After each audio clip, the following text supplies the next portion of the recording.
सभी भागवत प्रेमियों को प्यार भरा श्री राधे राधे, जय जय श्री कृष्णा। कल की कथा में आप सभी ने सुना भगवान रामचंद्र भाइयों को गालियां सुना रही है। जनकपुर की माता सीता की सखियां भगवान राम चारों भाई और माता सीता चारों बहनों का विवाह संपन्न हुआ। दशरथ जी विदा कराने के लिए महाराज जनक से कहते हैं, जनक जी कहे कि चारों तरफ तो पानी बरस रहा है। जनक जी ऐसे करके 4 माह रोक दिए। अयोध्या जी में प्रतिदिन अयोध्या जी के लोग सजते सवरते कि आज तो वर वधू लेकर आएंगे राम जी, परंतु फिर उस दिन पत्रिका ही हाथ लगती कि कई महारानी जब 4 माह बीत गया तो महाराज दशरथ के पास पत्र लिखकर भेजती है कि अब कितने दिन रुकना है वहां, अब यहाँ जल्दी आओ। हम लोग प्रतिदिन सजते हैं, प्रतिदिन इंतजार करते हैं, पर उधर से एक पत्रिका आ जाती है। अब नहीं सहन होता, महाराज जनक जी से विदा करा करके जल्दी आओ, क्योंकि चतुर्मास यही व्यतीत हो गई, अब तो आ जाओ। महाराज दशरथ जी जनक जी से कहते हैं, जनक जी चतुर्मास यही व्यतीत हो गई, करा दिए आप, लेकिन अब तो विदा करो। पानी कहते कहते ऐसे करते करते फिर चतुर्मास बीत गया। फिर जनक जी रोने लग गए। ऐसे करके 6 माह तक 6 महीने जनक जी ने रोक रखे। सारे बारात अयोध्या के जितने बाराती गए थे सब बारात के साथ महाराज जनक जी 6 माह तक रोक कर रखे। जब ये 6 महीने हो गए तब जनक जी अपने आप को समझाए, आज ना सही कल ना सही परसों बेटी को विदा करना ही पड़ेगा। इससे अच्छा है कि कर दो। जनक जी खुद को समझाए, जनक जी महाराज खुद को समझाए। जनक जी ने इतना दान दहेज दिया, समझ लो। यही एक बात सोचने वाली है कि 6 माह पूरे बारात को रखना आसान है क्या? 1 दिन 2 दिन तो हो ही नहीं सकता। और महाराज जनक जी 6 माह, उसमें भी महान महान संत मुनि थे, गुरुजन थे, और एक राजा की बारात थी। 6 माह तक बीत गया। खुद को समझाए, जे आज नहीं तो कल नहीं तो परसों तो विदा करना ही पड़ेगा। इससे अच्छा है कि अब कर दें। जनक जी ने इतना दहेज दिया। जब जनक जी दशरथ जी के पांव छूने गए तो दशरथ जी हाथ पकड़ लिया। जब जनक जी महाराज दशरथ जी को प्रणाम पैर छूने गए तो दशरथ जी हाथ पकड़ लिए। लेकिन आज के लोग तो कहते हैं कि हम तो वर पक्ष वाले हैं, आप तो कन्या पक्ष वाले हैं, पैर पर गिरेंगे ही। लेकिन महाराज दशरथ जी क्या कहे तो सुनिएगा ध्यान से। दशरथ जी हाथ पकड़ लिया और कहा, क्यों पांव पड़ रहे हैं? कहा, क्यों पांव पड़ रहे हैं? हम पर पांव पर के रीढ़ चढ़ा रहे हैं, हम पर पांव पर के रीढ़ चढ़ा रहे हैं। जनक जी ने कहा कि परंपरा तो यही है ना कि हमेशा लड़की का पिता लड़के के पिते के पांव छूते हैं। जनक जी महाराज कहे कि परंपरा तो यही है ना कि हमेशा लड़की के पिता लड़के के पिता को पांव छूते हैं। दशरथ जी बोले, लेकिन आज उल्टा हो गया। दशरथ जी उस नियम को बदल दिए। सब नियम पुराने वाले चलाना कोई जरूरी नहीं होता है। यदि हमारे पूर्वज जो गलती की है तो हम भी करेंगे, नहीं कर सकते हैं ना। आज दशरथ जी ने जनक जी के पांव छू लिए, आज दशरथ जी ने जनक जी के पांव छू लिए, और जब पांव छूते हुए जनक जी ने कहा मुझे पाप में क्यों डाल रहे हैं, मुझे पाप में क्यों डाल दिए भगवान आपने। जनक जी क्या बोले कि मुझे पाप में क्यों डाल दिए भगवान आपने। तब दशरथ जी ने कहा प्रभु मैं ही आपके पांव परूंगा।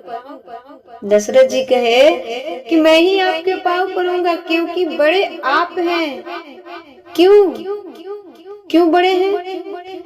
दान देने वाला बड़ा होता है, दान देने वाला हमेशा बड़ा होता है और लेने वाला छोटा होता है, चाहे वो कोई भी हो, लेने वाला छोटा होता है। तो जनक जी जब विदा करते हैं, जनक जी महाराज जब विदा करते हैं सीता जी चारों बहनों को, तो जनक जी चार बेटी दिए, चार कन्याओं का दान किए थे। इसलिए सब दान में उत्तम है कन्यादान।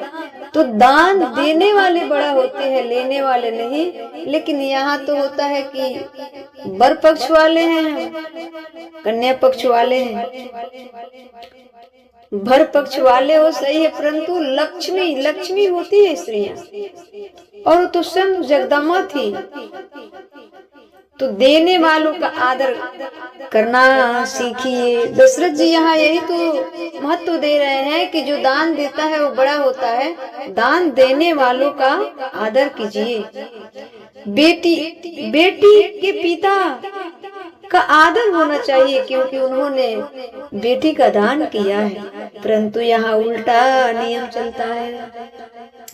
अब सीता जी चारों बहन अयोध्या आई। अयोध्या में बड़े खुशी मंगल, तीनों रानियां सजी संवरी है।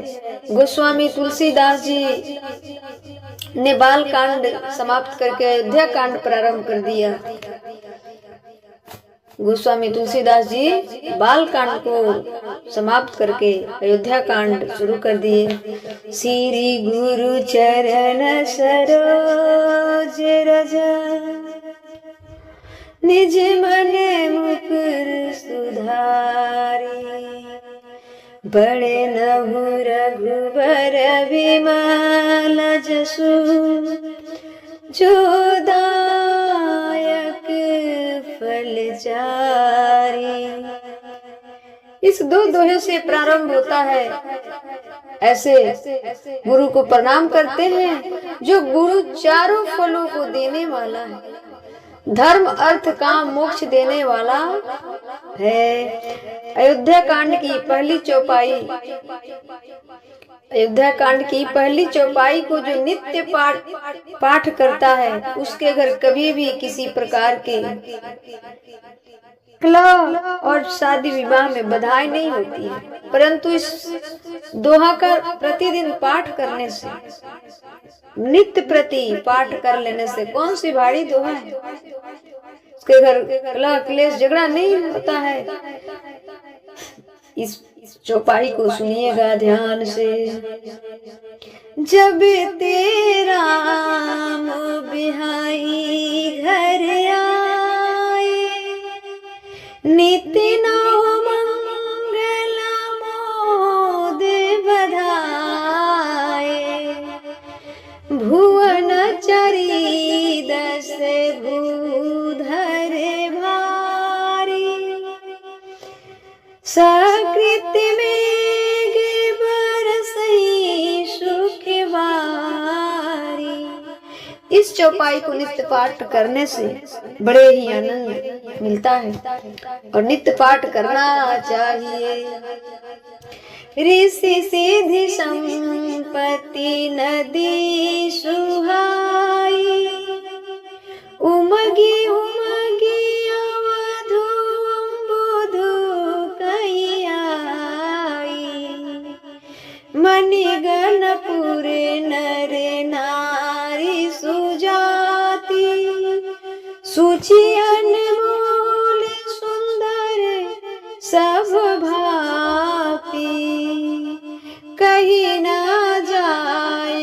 कछु नगर विभूति, जनु हित नहीं भी रंची करतूती।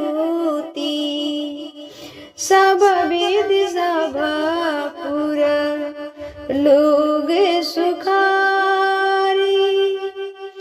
रामचंद्र मुख चंदु निहारी।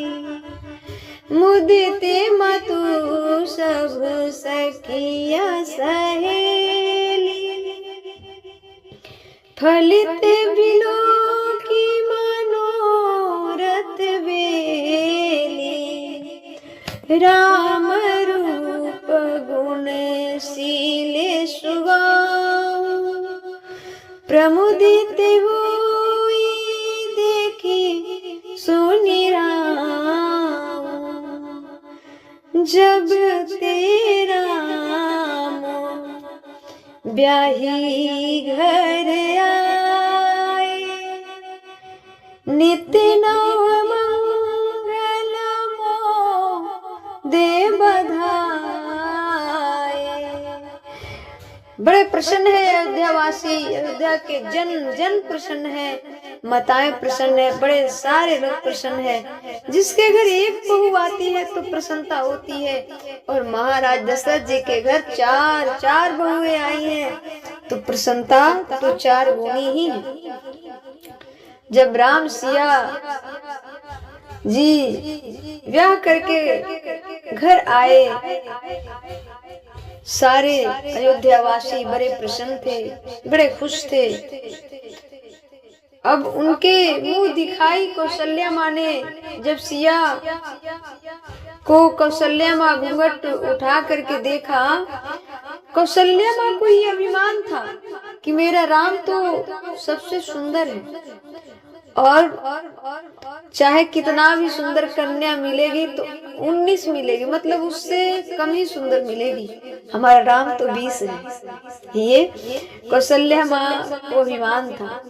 कौशल्या माँ बड़ी ललायत थी माता सीता जी को देखने के लिए, क्योंकि मन में ये शंका था।